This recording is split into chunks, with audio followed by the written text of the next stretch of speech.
राधे राधे दोस्तों, कैसे हैं आप सब। स्वागत है आपका आपके अपने चैनल प्रभु कृपा में। आज मैं लेकर आई हूँ आपके लिए एकादशी से जुड़ी कुछ महत्वपूर्ण जानकारियाँ और कार्तिक मास के कृष्ण पक्ष की एकादशी की कथा। दोस्तों, वर्ष भर में कुल मिलाकर 26 एकादशी आती हैं, जिनके नाम मैं आपको इस वीडियो में बताऊंगी और फिर आपको परमा एकादशी की कथा भी सुनाऊंगी।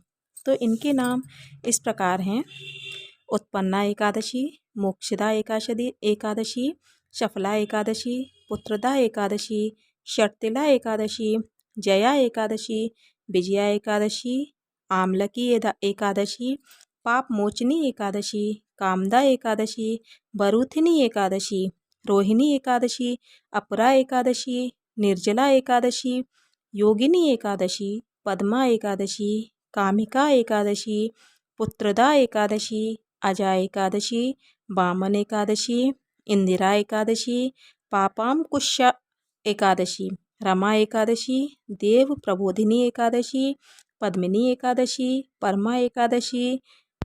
ये कुल मिलाकर हो गई 26 एकादशी। तो इन 26 एकादशी को व्रत करने से बहुत ही अच्छा पुण्य फल प्राप्त होता है। स्वर्णदान, भूमिदान, अन्नदान, गोदान, कन्यादान आदि करने में जो पुण्य प्राप्त होता है एवं ग्रहण के समय स्नान दान करने से जो पुण्य प्राप्त होता है, दोस्तों कठिन तपस्या, तीर्थ यात्रा एवं अश्वमेघ आदि यज्ञ करने से जो पुण्य प्राप्त होता है, इन सबसे अधिक पुण्य एकादशी व्रत रखने वाले को प्राप्त होता है। एकादशी व्रत करने वाले के पितृ कुयोनी को त्याग कर स्वर्ग में चले जाते हैं। एकादशी व्रत करने वाले के 10 पुरुषा पितृ पक्ष के और 10 पुरुषा मातृ पक्ष के और 10 पुरुषा पति पक्ष के वैकुंठ को चले जाते हैं। दूध, पुत्र, धन और कीर्ति को वृद्धि करने वाला ये एकादशी व्रत है। तो आज मैं आपको परमा एकादशी की कथा सुनाऊंगी। परमा एकादशी की कथा।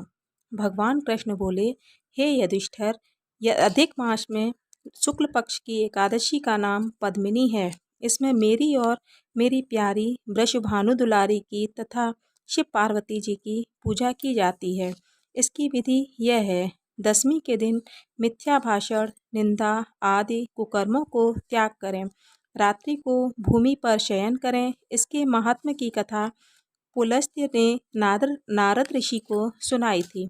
त्रेता युग में एक महिष्मती नामक नगरी में कृतवीर्य नामक राजा राज्य करता था। उसकी 100 स्त्रियां थीं। पुत्र एक भी न था। पुत्र प्राप्ति के लिए पुत्रेष्ठी यज्ञादि आदि अनेक उपाय किए, परंतु पुत्र उत्पन्न न हुआ।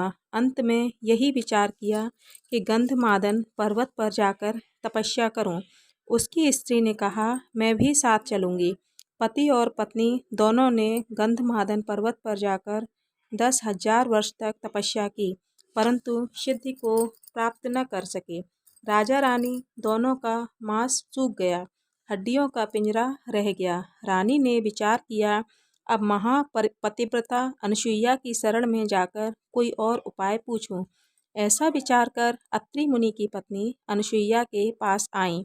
दंडवत पूजा कर कहने लगी, मैं राजा हरिश्चंद्र की पुत्री हूँ।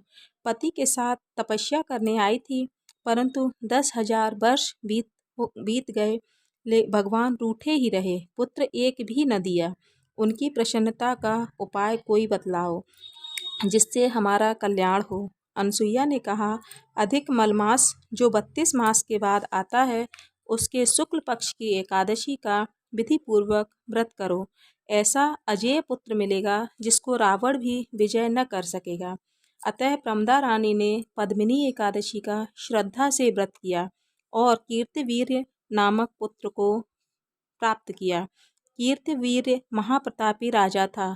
देवता दैत्य सब उसको प्रणाम करते थे। रावण जैसों को विजय कर उसने अपनी जेल में बंद किया था। पुलस्त्य मुनि के कहने से उसे छोड़ दिया था। अतः सूत जी ने 88,000 ऋषियों को यह कथा श्री नैमिषारण्य वन में सुनाई थी। जैसे अनेकों रुई के पर्वत हों और एक चिंगारी अग्नि की हो, वैसे ही अनंत जन्मों के पाप हों और यह एक पद्मिनी एकादशी का व्रत का फल हो, दोनों एक समान शक्ति रखते हैं। इस दिन व्यक्ति को अन्न नहीं खाना चाहिए। इस दिन नरोत्तम भगवान की धूप दीप नैवेद्य पुष्प आदि से पूजा करनी चाहिए। इतिश्री एकादशी महात्म्य समाप्त।